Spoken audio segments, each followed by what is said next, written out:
The 26 Women, Part 8. Today I'm talking about Tasha, Dixon, and Bridget Sullivan. This is another incident of two Miss USA contestants addressing Trump walking into their dressing room. Tasha spoke about the incident saying, quote, "He just came strolling right in. There was no second to put a robe or any sort of clothing on. Some girls were topless, others were naked. To have the owner come waltzing in while we're naked or half naked is a very physically vulnerable position. And then to have pressure of the people that work for him telling us all to go fawn over him and walk up to him and talk to him.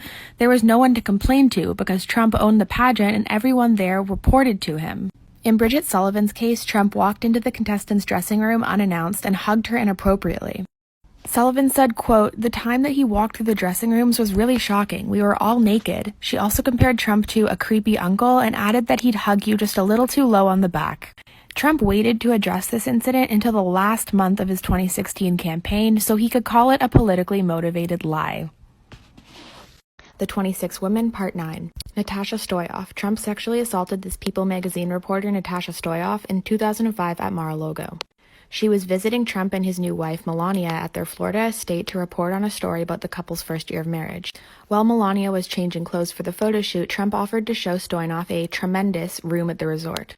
He walked her to the room, and then Trump shut the door behind them. She turned around, and within seconds, he was pushing her against the wall and forcing his tongue down her throat. Her quotes talking about this incident are heartbreaking.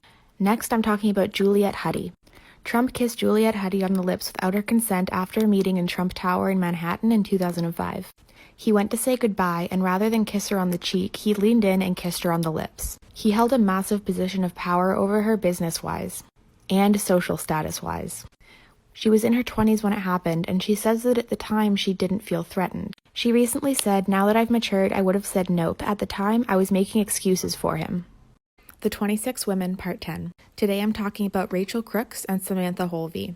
Rachel Crooks. Trump kissed her on the mouth without her consent in 2005 at Trump Tower, where she worked as a receptionist. She told the New York Times that she and Trump shook hands and then he kissed her directly on the mouth. Crooks told her sister, who confirmed her account to the New York Times, adding that she thought she would lose her job if she told the company. Rachel said, quote, "I was shocked, devastated. I remember hiding in our boss's office because no one else was there, and I called my sister. I felt horrible." Next is Samantha Holloway. She was a contestant in the 2006 Miss USA beauty pageant, which Trump owns. She came forward to tell the public that Trump, quote, "inspects each girl individually" before they're allowed on stage. Her public statement was, quote, "He would step in front of each girl and look you from head to toe, like we were just meat, like we were sexual objects and that we're not people. It was the dirtiest I've ever felt in my life. I had no desire to win when I understood what it was all about." Crooks and Holloway joined calls for a congressional investigation into Trump's misconduct. Let's hope they win. The 26 Women, Part 11. Today we're talking about Nini Laaksonen and Jessica Drake. Trump groped Miss Laaksonen backstage at the late-night show at David Letterman in 2006. She said, quote, "Trump stood right next to me and suddenly he squeezed my butt. He really grabbed my butt. I flinched and thought, what is happening?" Trump and his lawyers have yet to even try to deny this claim. Jessica Drake. Trump grabbed and kissed adult film actress Jessica Drake without permission and then offered her money to accept a private invitation to his penthouse room in Lake Tahoe in 2006. When she came forward about the incident, she said, quote, "This is not acceptable behavior for anyone, much less a presidential candidate. I understand that I may be called a liar or an opportunist, but I will risk that in order to stand in solidarity with the women who share similar accounts that span many, many years." Trump called Drake's accusations total fiction and implied that Drake was accustomed to being grabbed because she's a porn actress. He also said on WGIR radio that you can't be assaulted if you're a porn star. The 26 Women, Part 12. Summer Viros and Cassandra Searless. Trump assaulted Summer Viros, a former contestant on his TV show The Apprentice, during a 2007 meeting at the Beverly Hills Hotel. She recalled the incident saying, quote, "He grabbed my shoulder and began kissing me very aggressively and placed his hand on my breast. I pulled back and walked to the other part of the room, but then he walked up, grabbed my hand, and pulled me into the bedroom. I ran out." Ms. Zervos even sued Trump for defamation after he accused her of lying about the allegations. Trump's attorneys moved to dismiss the case, arguing that as president he can't be sued. I guess we'll have to wait and see what happens now that he's not in office.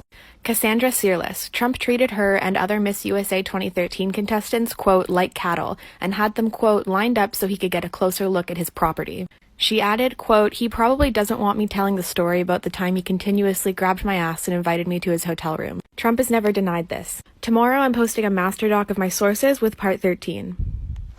The 26 Women, Part 13. Alva Johnson. Alva was a staff member on Trump's 2016 campaign. He kissed her without her consent at a Tampa, Florida rally on August 24, 2016. She talked about the incident saying, quote, "He's coming straight for my lips, so I turned my head and he kisses me right on the corner of my mouth, still holding my hand the entire time, then he just walks out." Alva Johnson filed a federal lawsuit against Trump in February. And with part 13 being done, I've now talked about the 26 women. Just a couple of things I want to say to end off the series. There's a lot more accusations against Trump. These are just the 26 most credible cases with the most evidence. If you want this series in compilation form to send to Trumpets, it's on my YouTube channel. Lastly, if you're interested in my sources and articles you can read and whatnot to get even more information, I have a link to my master document of research in the comments. It includes my script for all the videos, as well as articles about every single case and all the case details listed out very plainly. If you've been following this series, I'd recommend checking it out.